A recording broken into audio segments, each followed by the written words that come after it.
నమస్తే. సామాన్యుడి చేతిలో సామాజిక అస్త్రం నెంబర్ 1 న్యూస్కి స్వాగతం. నేను రవీంద్ర.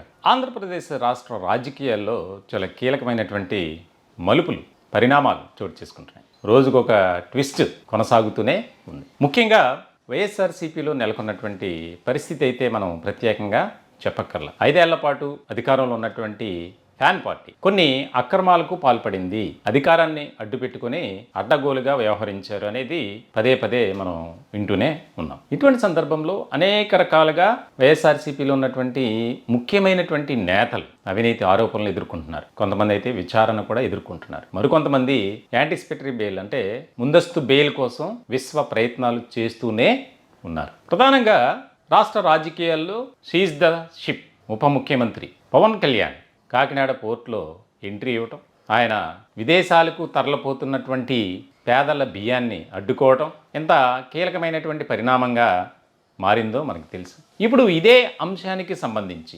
వైఎస్ఆర్సీపీలో కీలకమైనటువంటి నేతగా ఉన్నారు, అలాగే మాజీ మంత్రి పేర్ని నాని తీవ్రమైనటువంటి ఆరోపణలు ఎదుర్కొంటున్నారు. వారు ఏదైతే సొంత గొడౌన్ ఉందో దానికి సివిల్ సప్లైస్ యొక్క విభాగానికి రెంట్కి ఇవ్వడం జరిగింది. ఆ గొడౌన్లో ఉన్నటువంటి పేదల బియ్యం పీడిఎస్ రైస్ అనేది మాయం అనేది ఇటీవల జరుగుతున్నటువంటి ముఖ్యమైనటువంటి అంశం. దీనిపై అనేక రకాలుగా చర్చలు, వాదోపవాదాలు.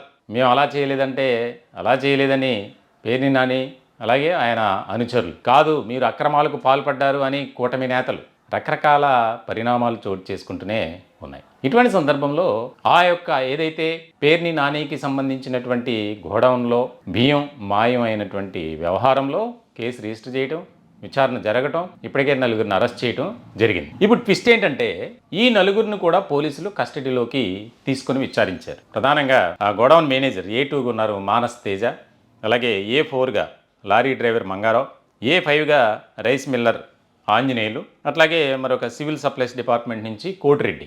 ఈ 4గురిని కూడా అరెస్ట్ చేసిన పోలీసులు కస్టడీలోకి తీసుకుని విచారించారు. ఇప్పుడు ఈ కస్టడీలోకి తీసుకుని విచారించినటువంటి తరుణంలో చాలా కీలకమైనటువంటి అంశాలు వెలుగులోకి వచ్చాయి. అవేంటంటే పేర్ని నాని గారు చెబితేనే మేము చేశాం, మాకు ఎలాంటి సంబంధం లేదు ఈ వ్యవహారంలో అని స్టేట్మెంట్ ఇవ్వటం ఇప్పుడు రాష్ట్ర రాజకీయాల్లో చాలా కీలకమైనటువంటి పరిణామంగా మారింది. అంటే అధికారాన్ని అడ్డు పెట్టుకొని ఎలాంటి అక్రమాలకు పాల్పడ్డారు, ఎటువంటి అవినీతి చేశారు అనేది ఇది ఒక ప్రత్యక్ష ఉదాహరణగా మనం చెప్పుకోవచ్చు. న్యాయస్థానాలు అలాగే పోలీసులు మీరు తప్పు చేశారు అని చెబుతూనే ఉన్నప్పటికీ ఎక్కడా కూడా దాన్ని పట్టించుకోవట్లేదు. ఇప్పుడు తాజాగా ఈ 4గురు ఇచ్చినటువంటి స్టేట్మెంట్స్ ఏదైతే ఉందో ఇంకొక ముఖ్యమైనటువంటి పరిణామం ఏంటంటే రాష్ట్ర హైకోర్టులో ప్రభుత్వం కూడా ఒక నివేదిక సమర్పించింది. ఈ వ్యవహారానికి సంబంధించి ఎవరెవరి అకౌంట్స్ ద్వారా పేర్ని నాని అతని కుటుంబ సభ్యులకు డబ్బులు వెళ్ళాయి, చాలా క్లియర్ కట్గా లక్షలాది రూపాయలు పేదల బియ్యాన్ని వీరు ఈ రకంగా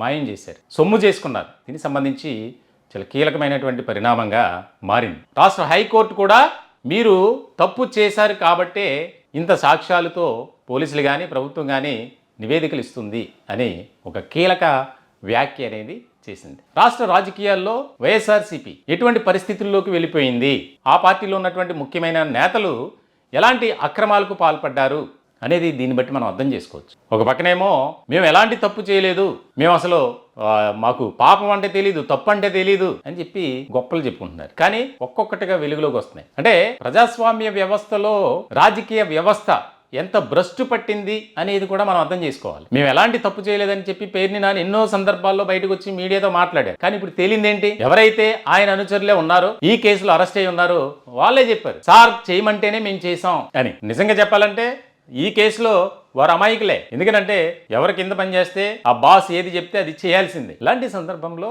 తప్పంతా వారి మీద నెట్టేద్దామని చూడటం ఇప్పుడు ఇది ఒక ముఖ్యమైనటువంటి పరిణామంగా మారింది. ఇప్పటికే ఈ కేసులో A1గా మాజీ మంత్రి సతీమణి ఉన్నారు, ఈయన A6గా ఉన్నారు. ముందస్తు బెయిల్ కోసం ఎలాంటి అరెస్టులు చేయకుండా ఉండాలని చెప్పి విశ్వ ప్రయత్నాలు చేస్తున్నారు హైకోర్టు చుట్టూ తిరుగుతూ. మరి ఇలాంటి క్రమంలో ఎటువంటి పరిణామాలు చోటు చేసుకుంటాయి, ఈ కేసులో ఖచ్చితంగా అరెస్టుల సంఖ్య పెరుగుతుంది అనేది అయితే రాజకీయ వర్గాల్లోనూ అలాగే న్యాయ నిపుణులు కూడా దీని మీద ఒక చర్చగా మారిపోయింది. ఎందుకంటే పేదలకు చెందాల్సినటువంటి బియ్యాన్ని వారి యొక్క స్వార్థం కోసం ధనార్జనే ధ్యేయంగా పెట్టుకుని వారు ఈ రకమైనటువంటి అక్రమాలకు తెరలేపారు. రాష్ట్ర వ్యాప్తంగా ఎన్నో అంశాలు వెలుగులోకి వస్తున్నాయి ఈ రేషన్ బియ్యం మాయం అయినటువంటి వ్యవహారంపై. ఇప్పటికి కూడా సోదాలు జరుగుతూనే ఉన్నాయి. ఎవరైతే civil supplies minister Nadendla Manohar ఉన్నారో వారి టీం అంతా చేస్తూనే ఉంది సోదాలు. మొత్తానికైతే తాజాగా జరిగినటువంటి ఈ పరిణామాల నేపథ్యంలో పేర్ని నాని అతని కుటుంబ సభ్యులైతే తప్పకుండా ఇబ్బందికరమైనటువంటి ప్రతికూలమైనటువంటి పరిస్థితుల్లోకి